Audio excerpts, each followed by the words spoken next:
Bonjour tout le monde. À l'issue d'une procédure de classification ou segmentation ou clustering, on obtient des groupes d'objets qui se ressemblent. L'objectif de cette vidéo, c'est vous montrer comment on pourrait caractériser chaque groupe à part, comment est-ce qu'on pourrait voir comment se distinguent les groupes les uns par rapport aux autres. C'est parti. Donc comment caractériser les groupes une fois qu'ils ont été définis par une procédure de classification?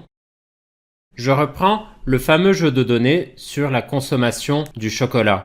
Je vous rappelle qu'ici, chaque ligne correspond à un consommateur qu'on a sondé par rapport à ses habitudes de consommation du chocolat.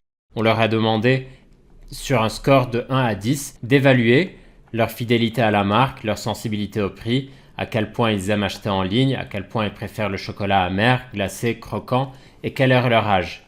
Dans la vidéo sur la classification ascendante hiérarchique, on avait effectué une classification ou segmentation de ces consommateurs selon un certain nombre de variables dans ce jeu de données. Et à l'issue de la procédure de classification, on a obtenu une information assez importante. Il s'agit de l'appartenance de chaque consommateur à un groupe particulier.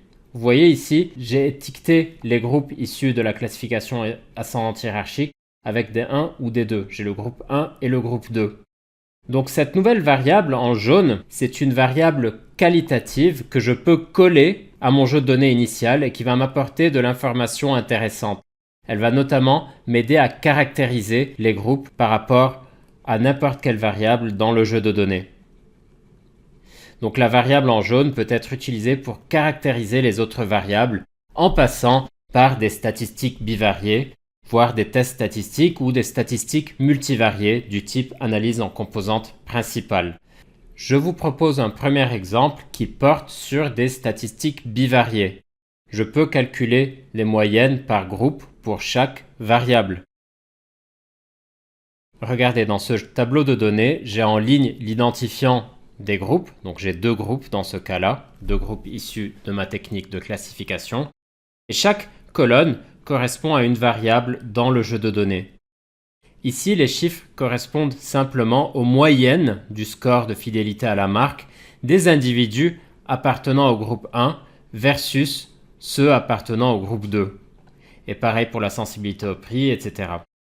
Je vois ici que le groupe 1 est constitué de consommateurs qui sont plutôt fidèles à la marque en comparaison avec le groupe 2 qui est constitué de consommateurs qui sont beaucoup moins fidèles à la marque. Donc je peux faire un comparatif par rapport à chacune des variables ayant contribué à la construction de la classification. Je peux même caractériser mes groupes avec des variables qui n'ont pas contribué à la classification, notamment la variable démographique âge. Donc il est tout à fait possible de caractériser les classes avec des variables qui n'ont pas servi à la segmentation. Ici, je vois que le groupe 1, donc le groupe de consommateurs plutôt fidèles à la marque, etc., qui préfèrent le chocolat amer, qui aiment bien acheter en ligne, c'est un groupe de consommateurs qui est un petit peu plus âgé que le deuxième groupe, qui lui est beaucoup moins fidèle à la marque, il est plus sensible au prix, il aime moins acheter en ligne et ainsi de suite. Il aime moins le chocolat amer. Donc, je peux avoir une analyse un peu plus générale. Je peux dire que notre marché de consommateurs peut être divisé en deux groupes. Des consommateurs plutôt fidèles à la marque, moins sensibles au prix, appréciant l'achat en ligne et le chocolat amer. Et un deuxième groupe constitué de consommateurs moins fidèles à la marque, plutôt sensibles au prix, appréciant moins l'achat en ligne et préférant le chocolat glacé. Et à partir de là, je peux lancer des communications différentes selon deux segments de marché et ainsi de suite. Évidemment, les statistiques descriptives bivariées peuvent se décliner sous d'autres formes également. Donc vous pouvez retourner sur la partie de cette formation qui porte sur les statistiques bivariées et qui peut même s'étendre sur les tests statistiques. On peut imaginer par exemple la comparaison de nos groupes sous forme de box plot et selon différentes variables. Donc la variable glacée, on voit clairement que le groupe 2 préfère le chocolat glacé par rapport au groupe 1. Par contre, on voit qu'il n'y a pas forcément de différence au niveau de l'aspect croquant. Ici, au niveau de l'âge, on voit que le groupe 2 est constitué en général d'une population de consommateurs moins âgés que le groupe 1. Nous pouvons aller encore plus loin, représenter l'appartenance au groupe 1 et 2 sous forme de graphiques multivariés, notamment un graphique d'analyse en composantes principales ou ACP. Donc l'analyse en composantes principales permet de résumer l'information d'un jeu de données volumineux sur quelques graphiques simples.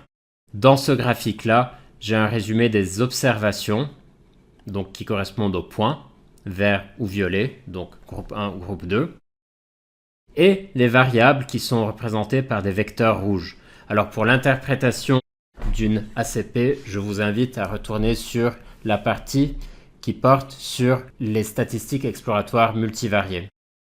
Mais ce qu'on peut tirer de ce graphique-là, c'est l'idée que les observations en vert correspondent à des consommateurs qui préfèrent le chocolat amer, qui sont plutôt âgés, qui sont plutôt fidèles à la marque, qui aiment moins le chocolat glacé et qui sont un peu moins sensibles au prix. À l'opposé, les consommateurs plutôt colorés en violet correspondent à des consommateurs qui sont plus sensibles au prix, qui préfèrent le chocolat glacé, qui par contre seront moins fidèles à la marque, ils seront moins âgés, plus jeunes, et ils apprécieront un petit peu moins le chocolat amer. Récapitulatif. Une fois la segmentation effectuée, il est possible de caractériser les groupes obtenus. Vous pouvez mettre en place différents outils statistiques. L'appartenance de chaque observation à un groupe peut être intégrée au jeu de données initial. Il s'agit d'une variable qualitative. Et des statistiques bivariées et multivariées peuvent être envisagées. Je laisse libre cours à votre imagination. Dans le cas des statistiques bivariées, ce que vous pouvez mettre en place, c'est des calculs sur chaque variable par groupe, notamment des calculs de moyenne sur chaque variable par groupe. Les statistiques multivariées qui peuvent être mises en place sont notamment l'analyse en composantes principales avec une coloration des observations par groupe. Vous souhaitez aller plus loin? Inscrivez-vous à ma formation gratuite et complète aux statistiques avec R que vous trouverez sur le site statistiqueformation.fr. Vous y trouverez de nombreuses ressources, dont 8 heures d'enregistrement vidéo, les PDF des présentations de mes vidéos et des dizaines de lignes de code que vous pourrez télécharger et adapter à vos propres problématiques et données. Je vous mets le lien vers la formation dans la description de la vidéo.